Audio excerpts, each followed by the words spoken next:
कोशिश आखिरी सांस तक करनी चाहिए। या तो हमें सफलता मिलेगी या फिर अनुभव होगा। अनुभव का मतलब क्या होगा? या तो हम सफल हो जाएंगे हमारे काम में, या हम हमारे लक्ष्य में सफल हो जाएंगे, नहीं तो हमें अक्ल आएगी या हमें अनुभव होगा। कहते हैं अक्ल जो है वो बादाम खाने से नहीं आती, अक्ल हमेशा बजीर खाने से आती है, या अनुभव से आती है, या ठोकर खाने से आती है।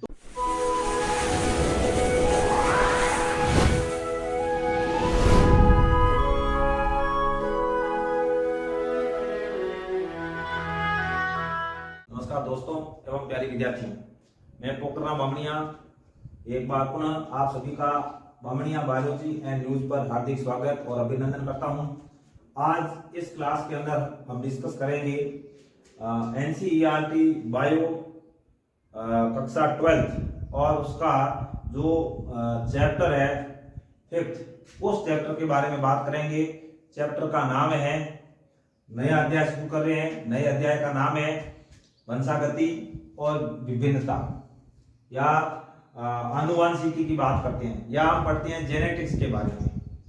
मतलब वंशागति और विविधता से संबंधित जो सिद्धांत है या जीव विज्ञान की जो ब्रांच है जेनेटिक्स या आनुवंशिकी, उसके बारे में हम बात करने वाले हैं। तो देखिए, हम इससे पहले जो जंतुओं का क्लासिफिकेशन है वो हम कक्षा 11 के अंदर पढ़ चुके, और 12th की बात करें तो जनन से रिलेटेड एक यूनिट हमने कंप्लीट कर दी।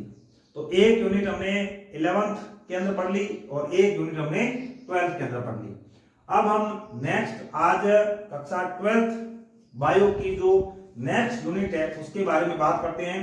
उस यूनिट के अंदर हम बात करेंगे जेनेटिक्स के बारे में या आनुवंशिकी के बारे में। तो देखिए, सर्वप्रथम जेनेटिक्स क्या है या आनुवंशिकी किसे कहते हैं। तो देखिए, आनुवंशिकी की बात करते हैं तो जीव विज्ञान की वह शाखा, बायोलॉजी की वह शाखा जिसमें वंशागति और विविधता का अध्ययन किया जाता है। जीव विज्ञान की या बायोलॉजी की वह शाखा जिसमें वंशागति और विभिन्नता का अध्ययन किया जाता है उसे जेनेटिक्स या आनुवंशिकी या आनुवंशिकी विज्ञान कहा जाता है। तो इसमें देखो, वंशागति और विविधता दो शब्द आए हैं। तो पहले बात करते हैं वंशागति क्या है। तो वंशागति की जो बात करें तो वंशागति का मतलब है जनक पीढ़ी से संतति पीढ़ी में, या हम ये कहें कि माता पिता से संतान के अंदर लक्षणों का जाना, क्या कहलाएगा? वंशागति। ऐसे लक्षण जो जनक पीढ़ी से संतति पीढ़ी में जाते हैं उनको वंशागत लक्षण कहा जाता है। वंशागति को इंग्लिश की बात करें तो वंशागति को हेरेडिटी कहा जाता है। तो वंशागति का मतलब है जनक पीढ़ी से संतति पीढ़ी में लक्षणों का जाना। और यदि हम विविधता की बात करें, विविधता का मतलब है वेरिएशन। तो जब जनक पीढ़ी से संतति पीढ़ी का निर्माण होगा तो इसमें कुछ विभिन्नताएं आती है, वेरिएशंस आते हैं, इसी को विविधता कहा जाता है। तो अपने आप में ये बहुत ही इंपॉर्टेंट ब्रांच है जीव विज्ञान की, जिसको हम जेनेटिक्स कहते हैं या आनुवंशिकी कहते हैं या आनुवंशिकी विज्ञान कहते हैं। हम इसके अंदर ग्रेगर जोहान मेंडल के बारे में बात करते हैं। सबसे पहले वंशागति और विविधता के बारे में ग्रेगर जोहान मेंडल ने बताया था, इसलिए मेंडल को फादर ऑफ जेनेटिक्स कहा जाता है। मतलब आनुवंशिकी का जनक कहा जाता है। आनुवंशिकी का जनक कैसे कहते हैं? ग्रेगर जोहान मेंडल को कहते हैं। हम इसके बारे में इस पाठ के अंदर अच्छे से डिस्कस करेंगे। नेक्स्ट, जो जेनेटिक्स शब्द है, जेनेटिक्स या आनुवंशिकी जो शब्द है, इस शब्द का सर्वप्रथम प्रयोग 1905 के अंदर, इस शब्द का सर्वप्रथम प्रयोग या उपयोग 1905 के अंदर किसने किया? विलियम डेटसन ने किया। इसलिए डेटसन को मॉडर्न जेनेटिक्स का जनक कहा जाता है, फादर ऑफ मॉडर्न जेनेटिक्स। मतलब आधुनिक आनुवंशिकी का जनक किसे कहा जाता है? विलियम डेटसन को कहा जाता है। क्यों कहते हैं? क्योंकि इन्होंने सबसे पहले आनुवंशिकी शब्द का प्रयोग किया, या हम ये कह सकते हैं कि आनुवंशिकी या जेनेटिक्स शब्द किसने दिया? डेटसन ने दिया था। इस कारण से आधुनिक आनुवंशिकी का जनक कहा जाता है। एग्जाम की दृष्टि से बहुत ही इंपॉर्टेंट सवाल बन सकता है। नीट लेवल के हिसाब से देखें या फर्स्ट ग्रेड के हिसाब से देखें तो बहुत ही अच्छा सवाल बन सकता है कि आधुनिक आनुवांशिकी के जनक किसे कहा जाता है। तो आधुनिक आनुवांशिकी के जनक किसे कहा जाता है? बेटसर को कहा जाता है।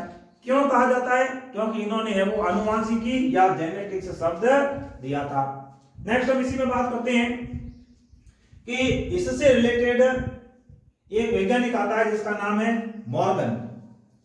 मॉर्गन नामक जो वैज्ञानिक है, इन्होंने आनुवांशिकी के अंदर ड्रोसोफिला या जिसको हम फल मक्खी कहते हैं, इसके ऊपर प्रयोग किए थे। ड्रोसोफिला या फल मक्खी के ऊपर प्रयोग किए थे, इसलिए मॉर्गन को एक्सपेरिमेंटल जेनेटिक्स का जनक कहा जाता है, फादर ऑफ एक्सपेरिमेंटल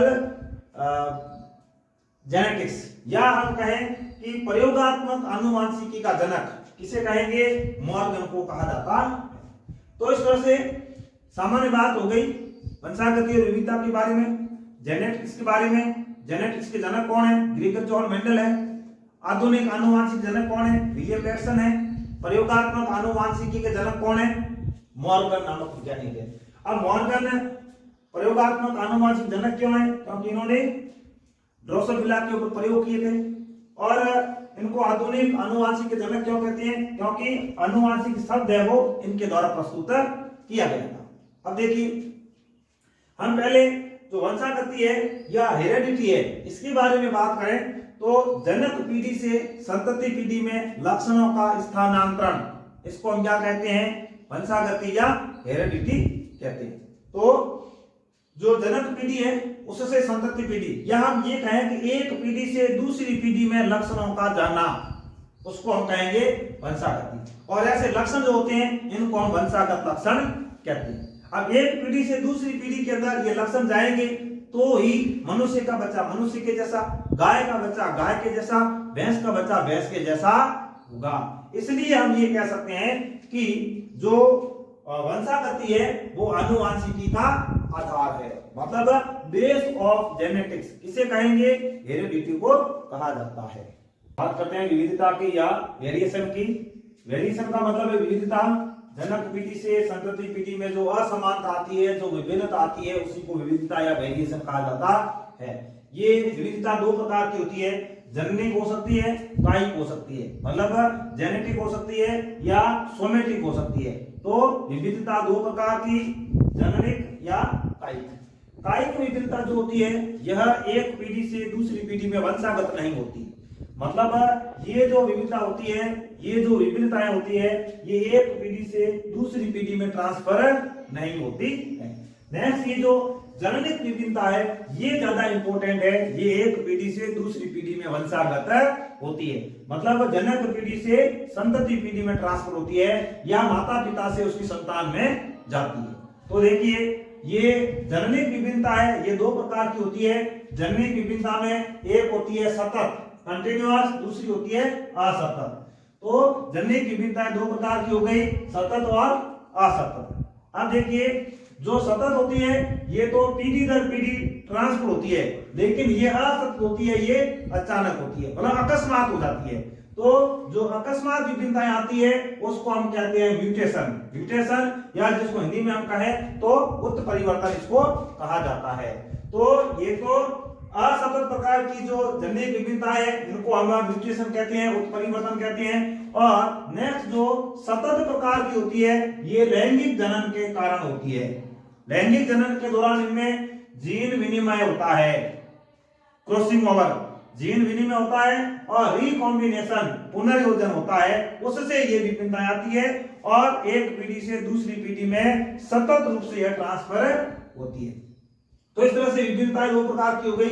अब हम यदि बात करें कि हमारे जो पूर्वज थे उनको 8000 से 10000 ईसा पूर्व, 8000 से 10000 वर्ष ईसा पूर्व उनको यह पता था या हमारे पूर्वजों को यह नॉलेज हो चुका था कि ये जो विविधता होती है ये विभिन्नता लैंगिक जनन के कारण आती है। मतलब उस समय की बात, हमारे पूर्वज इतने टाइम पहले उनको नॉलेज हो चुका था कि ये जो विविधता है ये लैंगिक जनन के कारण आती है। और इन्होंने क्या किया, ये बताने का प्रयास किया, उस समय की बात करें तो वांछित लक्षणों वाले जीवों को, वांछित का मतलब उत्तम क्वालिटी के जो जीव है उनमें इन्होंने क्या किया, संकरण करवाया, संकरण करवा कर उन्नत किस्म के जीवों को प्राप्त किया। उनको नॉलेज था कि ऐसा करेंगे तो ऐसा होगा, इसलिए उन्होंने क्या किया, उच्च लक्षणों वाले दो जीव लिए, उनमें क्या करवाया, संकरण करवाया, संकरण करवाने से उन्नत किस्म के जीव प्राप्त किए या जंतु प्राप्त किए। उदाहरण की बात करें तो उन्होंने एक पंजाबी साहिवाल गाय प्राप्त की, पंजाबी साहिवाल गाय प्राप्त की, ये उत्तम क्वालिटी वाली थी। अब कैसे किया इन्होंने, कृत्रिम संकरण के द्वारा, कृत्रिम संकरण और चयनात्मक संकरण, इस मेथड को काम में लेकर इन्होंने पंजाबी साहिवाल गाय प्राप्त की। तो इस तरह से उन्होंने क्या किया, इतने समय पहले विविधता की जानकारी होने के कारण उन्नत किस्म के पशु प्राप्त किए थे। अनुवांशिकी के जनक ग्रेगर जॉन मेंडल के बारे में बात करें या उनके जीवन परिचय की बात करें तो ग्रेगर जॉन मेंडल, इनका जन्म 22 जुलाई 1822 को हुआ था। ऑस्ट्रिया या चेक गणराज्य देश है, वहां पर हुआ था। इनके जो पिताजी है वो चर्च के अंदर पादरी थे, पिताजी है वो क्या थे, चर्च में पादरी थे। और मेंडल ने जो वंशागति के प्रयोग किए वो उद्यान मटर के ऊपर किए। किस पौधे पर किए, उद्यान मटर के ऊपर। और जो उद्यान मटर है उसका वैज्ञानिक नाम क्या है, पाइसम सटाइवम। तो इस तरह से मेंडल ने उद्यान मटर या पाइसम सटाइवम के ऊपर अपने प्रयोग किए। और ये जो पाइसम सटाइवम है, इसमें यदि हम गुणसूत्रों की संख्या की बात करें तो इनमें गुणसूत्र है वो 7 जोड़ी पाए जाते हैं, या हम कहें तो गुणसूत्र कितने होते हैं, 14 गुणसूत्र इसमें पाए जाते हैं। अब मेंडल ने जब अपने प्रयोग किए तो 7 वर्ष तक उन्होंने 1856 से 1863 तक अपने प्रयोग किए। और उसके बाद 1866 के अंदर इन्होंने अपने जो निष्कर्ष थे या 7 वर्ष के जो प्रयोग थे, इसका जो परिणाम था उसका अखबार में प्रकाशन किया। और अखबार में जो प्रकाशन किया उसकी हेडिंग ये थी, एक्सपेरिमेंट ऑफ प्लांट हाइब्रिडाइजेशन, मतलब पादपों में संकरण प्रयोग, पादप संकरण प्रयोग के नाम से 1866 के अंदर जर्मनी के अखबार में इन जो प्रयोग किए, इनके निष्कर्षों का, इनके परिणाम का है वो प्रकाशन हुआ। मटर के द्वारा मेंडल के द्वारा जो मटर के पौधे का चयन किया गया था उसके निम्न कारण थे। एग्जाम में क्वेश्चन बन सकता है, 12th बोर्ड एग्जाम की दृष्टि से बात करें तो यह क्वेश्चन बन सकता है कि मेंडल के द्वारा मटर के पौधे का ही प्रयोग किया, क्यों, कारण बताइए। तो 3-4 कारण है इसके। सबसे पहले यह जो मटर का पौधा होता है इसका जीवन काल छोटा होता है। जीवन काल यदि छोटा है तो कम समय में इसकी अधिक संतति प्राप्त की जा सकती है या अधिक पीढ़ियों का अध्ययन किया जा सकता है। नेक्स्ट, द्विलिंगी पुष्प होता है। द्विलिंगी पुष्प होने के कारण यदि हम इसमें कृत्रिम संकरण करवाना चाहें या कृत्रिम परागण करवाना चाहें तो यह आसानी से करवाया जा सकता है। नेक्स्ट, ये शाकीय पौधा है, मतलब छोटा पौधा होने की वजह से इस पौधे को उगाना हमारे लिए आसान हो जाता है। तो इस तरह से छोटा पौधा है, हम आसानी से कहीं पर भी पार्क के अंदर, बगीचे के अंदर इसको लगा सकते हैं। इसके अलावा इसमें अनेक विपर्यासी लक्षण पाए जाते हैं। मटर के पौधे में कई विपर्यासी लक्षण पाए जाते थे। मेंडल ने कितने लक्षणों को चुना, 7 जोड़ी विपर्यासी लक्षणों को चुना। मेंडल ने मटर के पौधे के अंदर 7 जोड़ी विपर्यासी लक्षणों को चुना। इस तरह से मेंडल ने क्या किया, 14 तद्रुप प्रजनन किस्मों का प्रयोग किया या इनका इन्होंने चयन किया। और 1884 के अंदर 1884 में मेंडल की वो मृत्यु हो जाती है। इस तरह से मेंडल की जो मृत्यु है वो 1884 में हो जाती है। 1884 में मृत्यु होने के बाद लगभग 16 वर्ष के बाद सन 1900 के अंदर 3 वैज्ञानिक आते हैं और 3 वैज्ञानिक मेंडल के जो नियम थे उनके पुनर्खोज करते हैं। यहाँ पर ये तीनों वैज्ञानिक इंपॉर्टेंट है, तीनों वैज्ञानिकों के नाम प्लस ये कहाँ के रहने वाले थे। तो सबसे पहले बात करते हैं, जर्मनी के वैज्ञानिक थे, नाम क्या था, कार्ल ओरेंस। उसके बाद में हॉलैंड के वैज्ञानिक थे, नाम क्या था, ह्यूगो डी व्रिज। इन्होंने बाद में म्यूटेशन का सिद्धांत दिया था।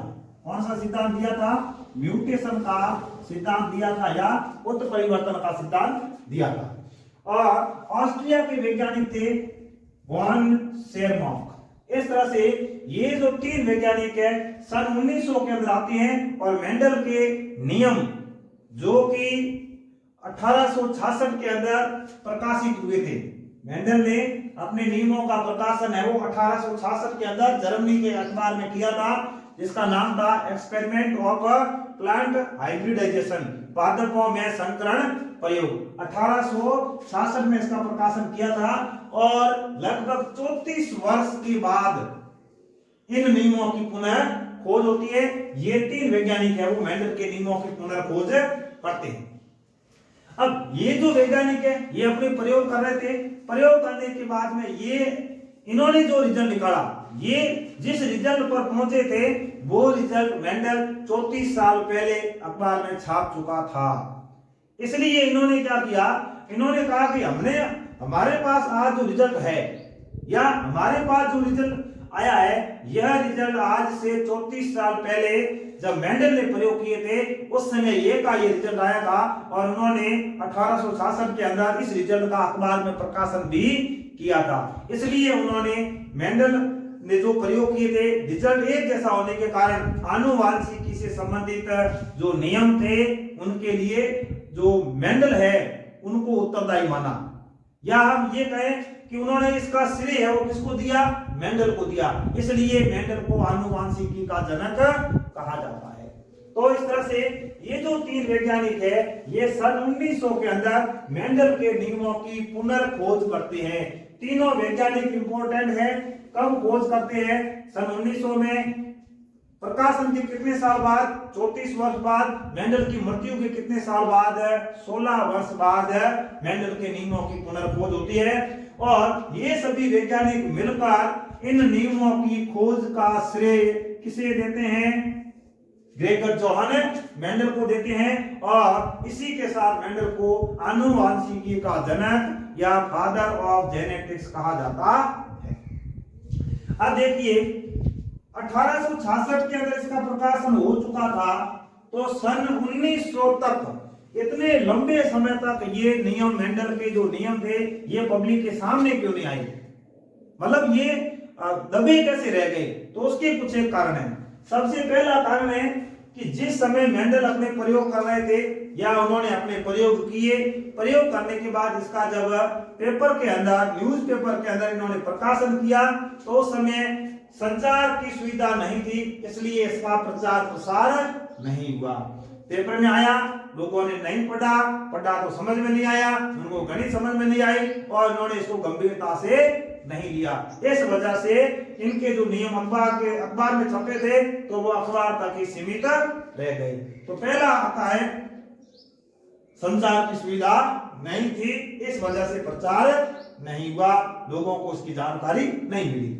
नेक्स्ट, उन्होंने जीन के बारे में बताया था और डायरेक्ट जीन के बारे में बताया। ज्यादा उस समय खोज भी नहीं हुई थी, इसलिए उस समय के जो वैज्ञानिक थे उनको ये चीज समझ में नहीं आई, उनको ये चीजें रास नहीं आई कि मेंडल क्या कह रहा है, कुछ कह रहा होगा, हमें तो इसका पता नहीं है। मतलब उस समय यदि बात करें तो केंद्र की खोज नहीं हुई थी, कोशिका की बात करें तो विभिन्न प्रकार की कोशिकाओं की खोज नहीं हुई थी, जीन शब्द नहीं आया था, गुणसूत्र का सिद्धांत नहीं आया था, गुणसूत्र के बारे में जानकारी नहीं थी। इस वजह से उस समय के जो वैज्ञानिक थे उनको ये जीन या जो फैक्टर शब्द है वो रास नहीं आया या समझ में नहीं आया। इसके अलावा मेंडल ने जनक पीढ़ी, संतति पीढ़ी, F1 पीढ़ी, F2 पीढ़ी, लक्षण प्ररूप, जीनोटाइप, फिनोटाइप, अनुपात आदि जो भी मैटर बताया ये गणित के दृष्टि से बिल्कुल नई संक्रिया थी। जो प्रोसेस था गणित का वो बिल्कुल नया था और उस समय के जो वैज्ञानिक थे उनको ये चीज स्वीकार नहीं थी। मतलब जो गणितीय फॉर्मूले अपनाए गए वो उस समय के वैज्ञानिकों को अस्वीकार्य थे। नेक्स्ट, मेंडल ने कहा कि लक्षणों के लिए जिम्मेदार होते हैं कारक, जो एक पीढ़ी से दूसरी पीढ़ी में लक्षणों को ले जाते हैं, इसके लिए इसमें फैक्टर या कारक पाए जाते हैं। उस समय जीन शब्द नहीं था, जीन शब्द बाद में आता है। सन 1909 के अंदर जोहानसन नामक वैज्ञानिक के द्वारा जीन शब्द दिया जाता है। उस समय जीन नहीं था, उन्होंने कह दिया कि लक्षणों के निर्धारण के लिए जीवों के अंदर या मटर के पौधों के अंदर कारक पाए जाते हैं या फैक्टर पाए जाते हैं। इतना तो कह दिया, लेकिन इसके बारे में मेंडल के पास में कोई फिजिकल एविडेंस नहीं था, कोई भौतिक प्रमाण नहीं था कि जीन कैसे होते हैं, किससे मिलकर बने होते हैं। ये सब चीजें उस समय इसकी जानकारी नहीं थी, या हमारे पास या मेंडल के पास ऐसा कोई प्रूफ नहीं था। इस वजह से भी मेंडल के नियमों के बारे में इसकी जानकारी लोगों को नहीं लगी। अब हम बात करते हैं, मेंडल ने कह दिया कि लक्षण के लिए जिम्मेदार होते हैं फैक्टर या कारक। लक्षण के लिए जिम्मेदार कौन होते हैं? फैक्टर या कारक। इसी फैक्टर या कारक को बाद में क्या कहा गया? जीन कहा गया। कब कहा गया? 1909 के अंदर। किसने कहा? एक वैज्ञानिक आता है, हम बाद में पढ़ेंगे जोहानसन के बारे में। जोहानसन नामक वैज्ञानिक ने मेंडल के जो कारक है, मेंडेलियन जो फैक्टर है, उनको क्या कहा था? जीन कहा था। अब हमारे सामने ये कंप्लीट जानकारी है कि जीन जो है वो किससे मिलकर बने होते हैं? डीएनए से मिलकर बने होते हैं। डीएनए क्या है? डीएनए एक तरह का आनुवांशिक पदार्थ है। आनुवांशिक पदार्थ का मतलब है एक पीढ़ी से दूसरी पीढ़ी के अंदर लक्षणों को ले जाने वाला पदार्थ होता है। डीएनए कहाँ पाया जाता है? गुणसूत्रों के ऊपर पाया जाता है, गुणसूत्रों के अंदर पाया जाता है। तो इस तरह से जो ये जीन है, हम ये कह सकते हैं कि डीएनए से जीन बन गए। जीन कहाँ पाए जाते हैं? गुणसूत्रों के ऊपर पाए जाते हैं, गुणसूत्रों के अंदर पाए जाते हैं। अब इस गुणसूत्र के अंदर जो जीन पाए जाते हैं, यदि यह जीन अभिव्यक्त होता है तो प्रोटीन का निर्माण होता है और वह लक्षण प्रकट होता है। जैसे मान लो एक पौधा लंबा है, पौधा लंबा है, इसका मतलब उस पौधे के गुणसूत्र के अंदर लंबेपन के लिए, लंबे लक्षण के लिए विशेष जीन पाई जाती है, और उस जीन के द्वारा या उस जीन की अभिव्यक्ति से एक प्रोटीन का निर्माण होता है, इसलिए वह पौधा लंबा होता है। दूसरा, यदि जीन अभिव्यक्त नहीं होती है, जीन साइलेंट रहती है, तो प्रोटीन का निर्माण नहीं होगा। उस लक्षण से संबंधित प्रोटीन का निर्माण नहीं होगा। जब उस लक्षण से संबंधित प्रोटीन का निर्माण नहीं होगा तो उसमें वो लक्षण प्रकट नहीं होता है। इस तरह से मेंडल ने ये बताया कि जो लक्षण होते हैं, पेड़ पौधों में लक्षण होते हैं या मटर के पौधे में जो विभिन्न प्रकार के लक्षण पाए जाते हैं, लक्षण के लिए उसमें विभिन्न प्रकार के फैक्टर या कारक पाए जाते हैं।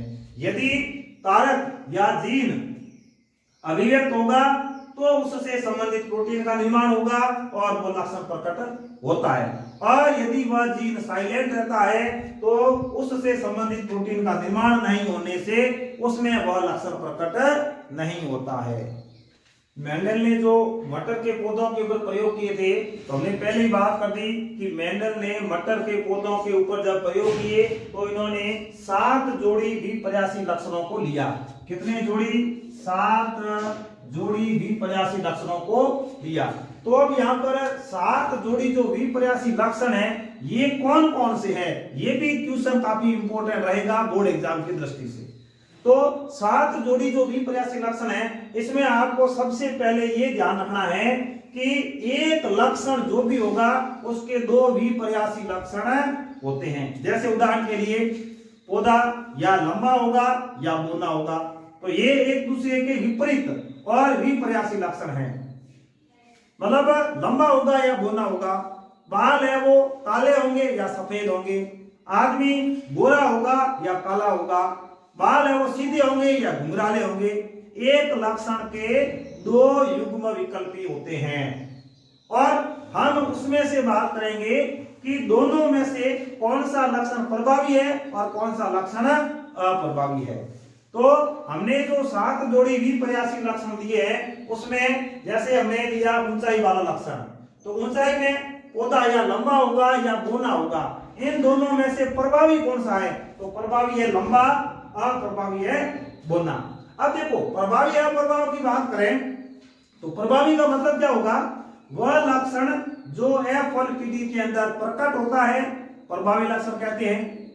दूसरा जो लक्षण है वह F1PD में प्रकट नहीं होता है, इसलिए इसको अप्रभावी लक्षण कहा जाता है। इतनी बात आपको फिलहाल यहाँ पर ध्यान रखनी है। नेक्स्ट हम बाद में बात करेंगे अप्रभावी क्या है, प्रभावी क्या है। इस आधार पर मैंने एक नियम दिया जिसको हम कहते हैं प्रभाविता का नियम, उसमें डिटेल से बात करेंगे। फिलहाल आपको इतना याद रखना है कि जो प्रभावी लक्षण है इसका मतलब क्या हुआ? वह लक्षण जो F1PD में प्रकट होता है। अप्रभावी लक्षण का मतलब क्या हुआ? वह लक्षण जो F1PD में प्रकट नहीं होता है। इतनी बात आपको ध्यान रखनी है। तो ये कौन सा लक्षण है? प्रभावी लक्षण। ये कौन सा होगा? अप्रभावी लक्षण। तो जो 7 जोड़ी लक्षण है उसमें प्रभावी लक्षण कौन सा होगा उसको हम इसके नीचे लिखते जाएंगे, अप्रभावी कौन सा होगा उसको हम यहां पर लिखते जाएंगे। अब देखो पहले हम ये भी बात करते हैं कि जो 7 जोड़ी द्विप्रयासी लक्षण लिए हैं ये पौधे के किस किस अंग के लिए? तो देखो एक लक्षण तो लिया किसका? तने का। मैं इसको यहां लिख रहा हूं, तने के कितने लक्षण दिए? एक। तने का एक लक्षण लिया जो है ऊंचाई वाला। पुष्प के कितने लक्षण लिए? पुष्प के कितने लक्षण हैं देखकर बताइए। पुष्प के लक्षण बताइए कितने? ये पुष्प है, पुष्प के 2 लक्षण दिए। कौन से लिए? पुष्प का रंग और पुष्प की स्थिति। तो पुष्प के कितने लक्षण दिए? 2। इसके बाद में किसके लिए? फली।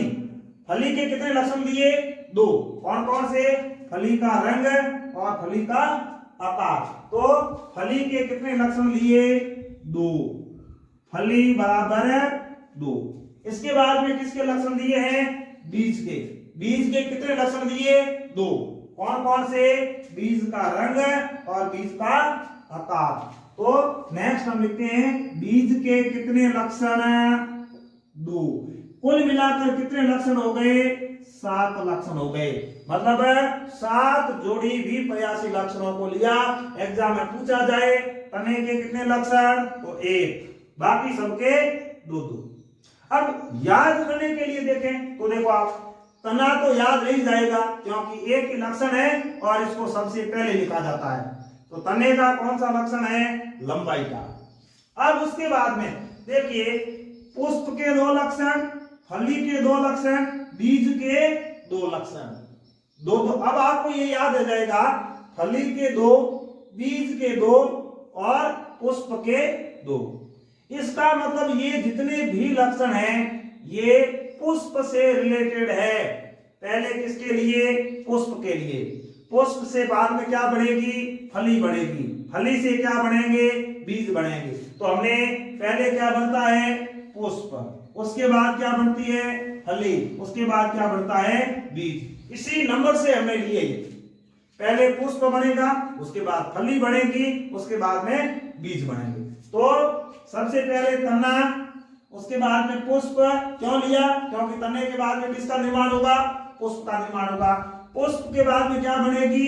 फली बनेगी। फली का मतलब फल बनेगा और फल के अंदर क्या पाया जाता है?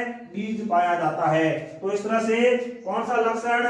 पहला तना, उसके बाद में पुष्प, उसके बाद में फली, उसके बाद में बीज।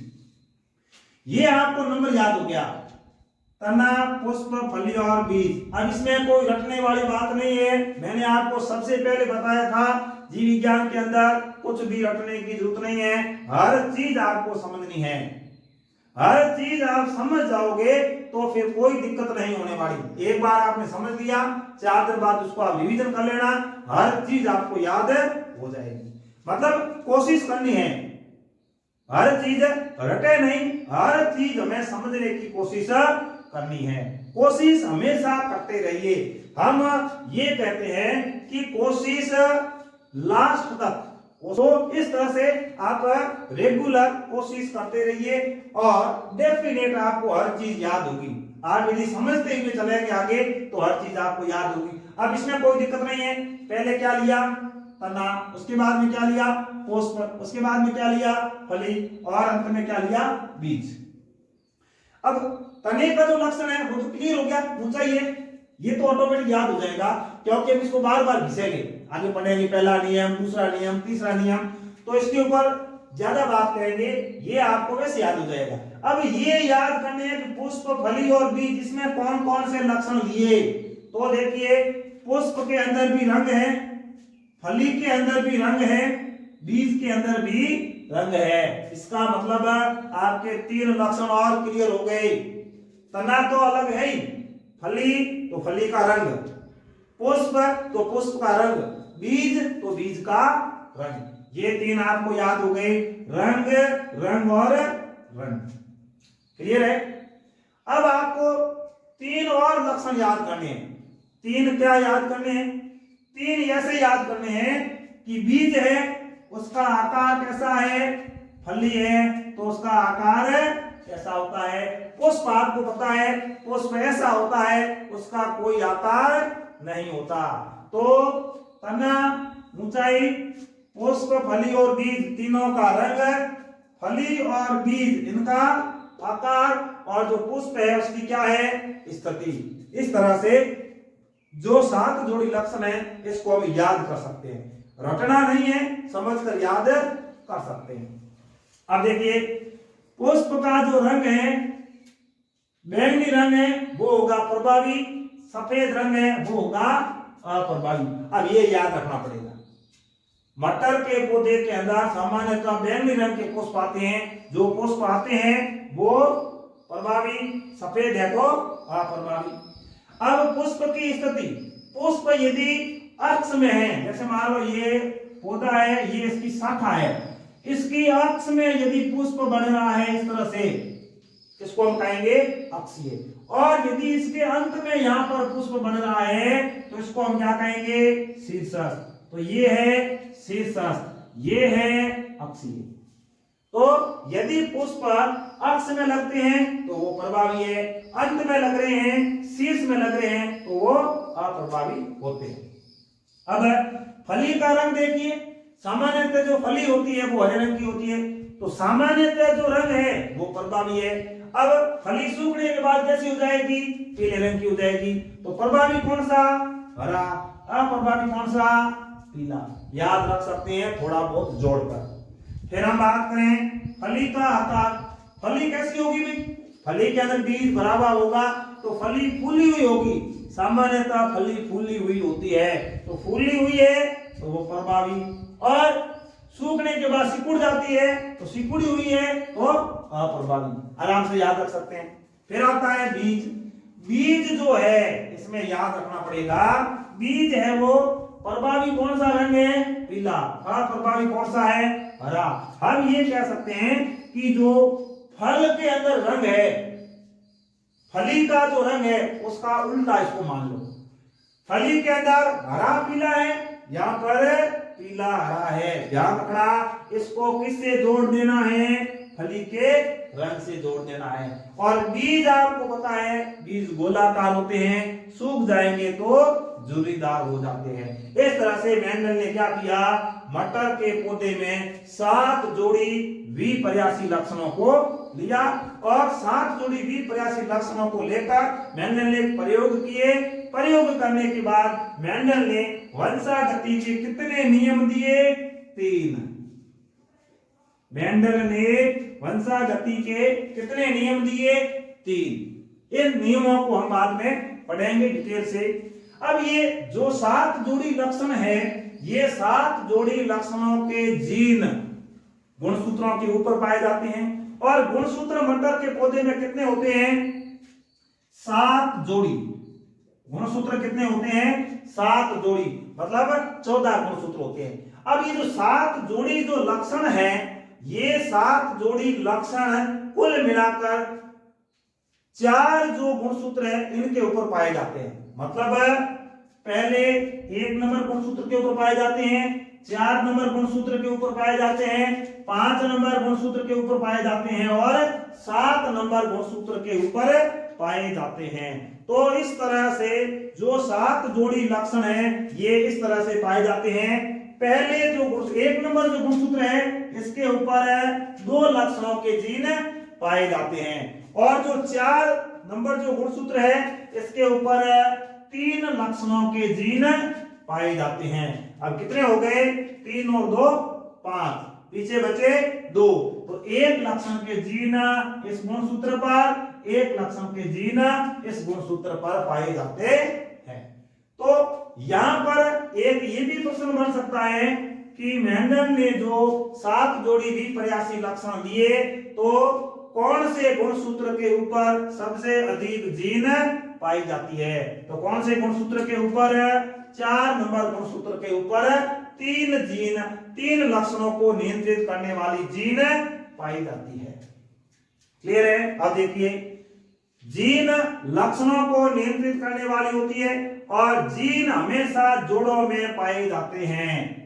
जीन हमेशा जोड़ों में पाए जाते हैं। जीन के क्या होते हैं? जोड़े। जिस तरह से लक्षणों के जोड़े, जिस तरह से गुणसूत्रों के जोड़े, उसी तरह से जीन के भी जोड़े पाए जाते हैं। जैसे उदाहरण के लिए ये लंबा जो लक्षण है, लंबे लक्षण के लिए जीन होता है जिसको हम लिखते हैं टी से, कैपिटल टी से लिखते हैं। तो ये सिंगल टी नहीं होगा, जोड़े में होगा। इसका मतलब 2 टी पाए जाते हैं, 2 कैपिटल टी। और यदि बोना है तो इसमें ये प्रभावी है और अप्रभावी। प्रभावी है तो उसको हमने लिख दिया कैपिटल में, अप्रभावी है इसको हम लिखेंगे स्मॉल में। तो दोनों ही स्मॉल टी। ये जो जीन है मतलब बोना जो लक्षण है उसके जीन, उसका जीन स्मॉल टी, लेकिन स्मॉल टी भी जोड़ों में पाया जाएगा। यहाँ पर लंबे के लिए कैपिटल टी, तो कैपिटल टी भी जोड़ों में पाया जाता है। तो इस तरह से मेंडल के द्वारा जो 7 जोड़ी विपर्यासी लक्षणों का चयन किया गया वो इस प्रकार है।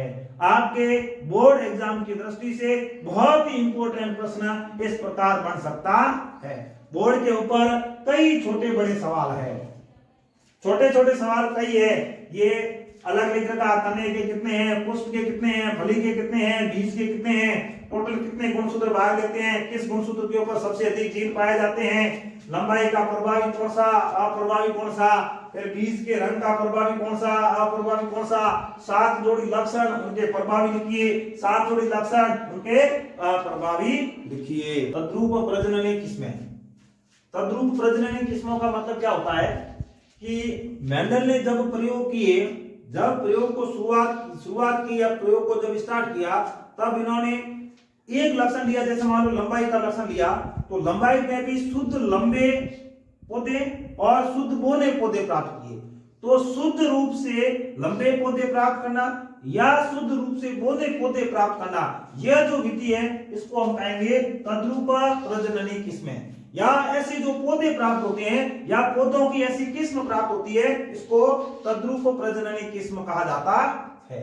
जैसे लंबे, उदाहरण के लिए लंबे तने वाले पौधे और दूसरे पौधे कैसे हैं, बोने तने वाले पौधे, या फिर गोल बीज वाले पौधे या झुर्रीदार बीज वाले पौधे।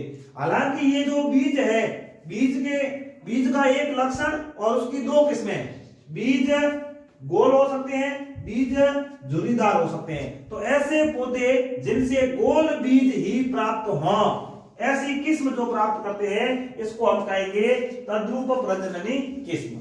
ऐसे पौधे प्राप्त करें जो झुर्रीदार बीजों का ही उत्पादन करे, तो ऐसी किस्म को हम तद्रूप प्रजननी किस्म कहते हैं। तो देखिए इसका निर्माण कैसे किया जाता है। इसके लिए इन पौधों के अंदर क्या करेंगे, कई पीढ़ियों तक स्वपरागण करवाएंगे। कई पीढ़ी तक जब हम स्वपरागण करवाते हैं तो उसमें से हमें जो किस्म जिस लक्षण की बनानी है उस लक्षण को हम आगे से आगे स्वपरागण करवाते जाएंगे, लेकिन जो लक्षण उसमें से हटाना है उसको हम हटाते भी जाएंगे। तो इस तरह से हमें एक लक्षण स्थायी रूप से प्राप्त हो जाता है, या उन पौधों के अंदर एक लक्षण है वो स्थायी रूप से प्रकट हो जाता है, इसको हम कहते हैं तद्रूप प्रजनन सम पौधे। अब देखिए उदाहरण के लिए एक लंबा पौधा लिया और एक बौना पौधा लिया। जब लंबे और पौने पौधों के बीच में हम परागण करवाते हैं तो क्या होगा, जब इन पौधों के बीच में हम परागण कराते हैं तो हमें लंबे और बौने दोनों प्रकार के पौधे प्राप्त होते हैं। यदि हम लंबेपन वाले पौधे प्राप्त करना चाहते हैं तो हम क्या करेंगे, F1 पीढ़ी के अंदर बौने पौधों को हटा देंगे। फिर यहाँ पर जो हमें लंबे पौधे प्राप्त हुए हैं, सॉरी यहाँ पर ये पर परागण होगा, दो अलग अलग प्रकार के पौधे हैं तो पर परागण होगा, यहाँ पर भी ये पर परागण होगा। तो पर परागण से हमें लंबे और बौने दोनों पौधे प्राप्त होंगे। अब हमें जो तद्रूप प्रजननी किस्म प्राप्त करनी है वो कैसी प्राप्त करनी है, वो हमें लंबापन या लंबे तने वाले पौधे प्राप्त करने हैं। तो हम यहाँ से बौने को हटा देंगे। फिर कौन से बच गए पीछे, लंबे वाले पौधे। अब जो लंबे वाले पौधे हैं इनमें हम करवाएंगे स्वपरागण। जब हम इनमें स्वपरागण करवाते हैं तो कुछ पौधे बौने भी प्राप्त हो जाते हैं। लंबे और लंबे पौधों में जब स्वपरागण करवाया जाता है तो कुछ पौधे बौने भी प्राप्त हो जाते हैं। अब क्यों प्राप्त होते हैं, कैसे प्राप्त होते हैं, ये हम आगे मेंडल के नियमों में बात करेंगे, लेकिन इनका निर्माण हो जाता है। इस तरह से जो बौने पौधे प्राप्त हुए उनको हटा दिया। फिर लंबे पौधे बच गए, उनमें स्वपरागण करवाया, उसमें फिर बौने पौधे बने, उनको हटा दिया। फिर लंबे वालों में स्वपरागण करवाया, उसके बाद में बौने यदि बने तो उनको हटा दिया। और लंबे समय के बाद या कई पीढ़ियों के बाद ऐसे पौधे प्राप्त होते हैं जिनमें बौने नहीं होते।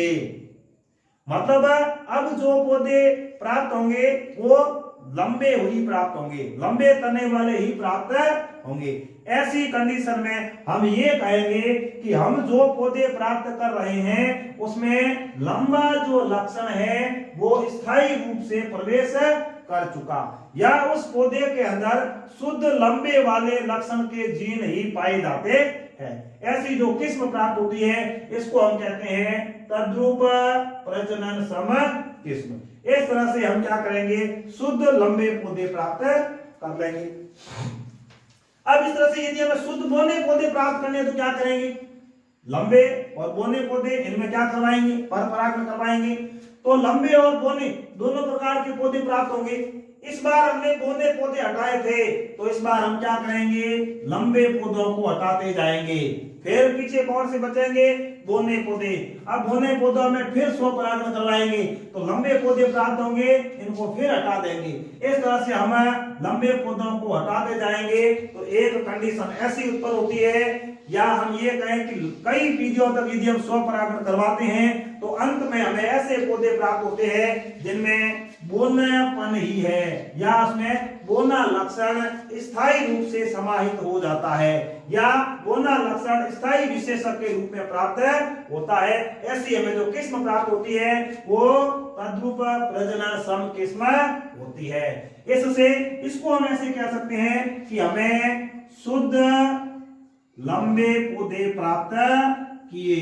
इस विधि के द्वारा हमने क्या प्राप्त किए, शुद्ध बौने पौधे प्राप्त किए। इस तरह से हम तद्रूप प्रजनन सम किस्म प्राप्त करते हैं, या शुद्ध लंबे पौधे प्राप्त करते हैं, या शुद्ध बौने पौधे प्राप्त करते हैं। तो इस तरह से हमने आज के इस क्लास के अंदर जेनेटिक्स के बारे में सामान्य जानकारी, मेंडल का परिचय, जीवन परिचय, मेंडल के प्रयोग, मेंडल के नियमों की पुनर्खोज और उसके प्रचार नहीं होने के कारण मेंडल ने जो नियम दिए थे उनका प्रचार क्यों नहीं हुआ, उसके हमने विभिन्न प्रकार के कारण पढ़े। कौन से पौधों का चयन किया, कितने लक्षणों का चयन किया, विभिन्न प्रकार के लक्षण, और लास्ट में हमने ये भी बात की है कि शुद्ध लंबे और शुद्ध बौने पौधे किस तरह से प्राप्त किए जाएंगे। तो इस तरह से आज हमने जो भी बात की है यह एनसीईआरटी बायो कक्षा 12 इसका बहुत ही इंपॉर्टेंट पार्ट है, और इस पार्ट का जो बोर्ड एग्जाम की दृष्टि से वेटेज की बात करते हैं तो भी ज्यादा है। मेरे हिसाब से इसका वेटेज भी 5 अंक का होना चाहिए, इतना और किसी पार्ट का नहीं होगा। इससे अगले वाला पार्ट है वो भी इसी से जुड़ा हुआ पार्ट है, इसलिए उसका वेटेज भी ज्यादा है। तो हमने बोर्ड एग्जाम के लेवल से कई छोटे बड़े सवालों को आज इस क्लास के मार्फत हमने हल करने का प्रयास किया है। तो इस तरह से आज की क्लास के अंदर बस इतना ही। आप सभी को धन्यवाद।